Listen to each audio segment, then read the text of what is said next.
Hi friends, welcome to my channel journey with Priyanka. তোমরা সবাই কেমন আছো? নিশ্চয়ই ভালো আছো। আজকে একটি সহজ বাট খুব প্রয়োজনীয় রেসিপি তোমাদের সাথে শেয়ার করব, আর সেটি হলো ক্রিম চিজ। এই ক্রিম চিজের অনেক ধরনের ইউজ আছে, যেমন বিভিন্ন ধরনের চিজ কেক বানানো, বিভিন্ন কেকের জন্য ক্রিম চিজ ফ্রস্টিং বানানো, কিংবা বিভিন্ন রান্না এবং বিভিন্ন ধরনের স্যান্ডউইচে এই ক্রিম চিজ ব্যবহার করা হয়। কিন্তু এই ক্রিম চিজটা খুব সহজে সব জায়গায় পাওয়া যায় না, আবার পাওয়া গেলেও খুব এক্সপেন্সিভ হয়।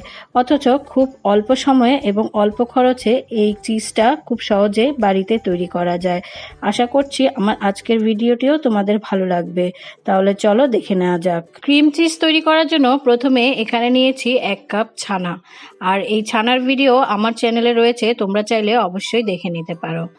আর নিয়েছি 1 কাপ টক দই। এই টক দইয়ের ভিডিও আগেই আমার চ্যানেলে দেওয়া আছে, তোমরা যারা দেখোনি অবশ্যই দেখে নেবে। আর নিয়েছি সামান্য একটু নুন। মিক্সিং জারে ছানা, টক দই আর নুন নিয়ে ভালো করে ব্লেন্ড করে নিয়েছি। দেখতেই পাচ্ছ, একটু সময় নিয়ে ধৈর্য ধরে ছানা আর টক দইটা মিক্স করতে হবে। দেখতেই পাচ্ছ ছানাটা খুব ভালোভাবে মিশে গেছে টক দইয়ের সাথে।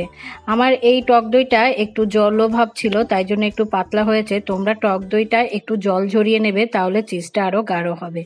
তো দেখো খুব ভালোভাবে মিক্সড হয়ে গেছে। দেখতেই পাচ্ছ ছানা কিন্তু দেখা যাচ্ছে না। এবার একটা মিক্সিং বোলের ওপর নিয়ে নিচ্ছি একটা প্লাস্টিকের নেটের ঝুড়ি। এই ঝুড়ির ওপর দিয়ে দিলাম চিজ ক্লথ। তোমরা চাইলে যে কোনো কাপড়ের টুকরোই নিতে পারো, তবে সাদা কাপড়ের টুকরো নেওয়ার চেষ্টা করবে। নয়তো যে কোনো রঙিন কাপড়ের টুকরো যদি নাও, তাহলে রং লেগে যাওয়ার চান্স থাকবে। তো দেখো কাপড়ের টুকরোর উপর আমি সম্পূর্ণ চিজটা ঢেলে নিলাম। এভাবে সাদা কাপড়ের টুকরোটাকে আমি এভাবে মুড়ে কাপড়ের টুকরোর মুখটা বন্ধ করে দেব। আর এভাবে এই প্লাস্টিকের ওপর রেখে আমি নর্মাল ফ্রিজে রেখে দেব সারা রাত। তো দেখো সারা রাত আমি নর্মাল ফ্রিজে রেখে দেওয়ার পর বের করে নিলাম। দেখতেই পাচ্ছ অনেকটা জল ঝরে গেছে, বোলের ওপর জলটা জড়ো হয়ে আছে, তোমরা দেখতেই পাচ্ছ। এবার আমি এই জলটাকে ফেলে দেব, আর এই কাপড়ের পুটুলির মুখটা খুলে নিচ্ছি। আমাদের ক্রিম চিজ একদম তৈরি। দেখো খুব সুন্দরভাবে চিজটা কিন্তু তৈরি হয়ে গেছে। এভাবেই তোমরা খুব ইজিভাবে বাড়িতে এই ক্রিম চিজ তৈরি করে নিতে পারো। আশা করছি আমার আজকের ভিডিওটিও তোমাদের ভালো লেগেছে।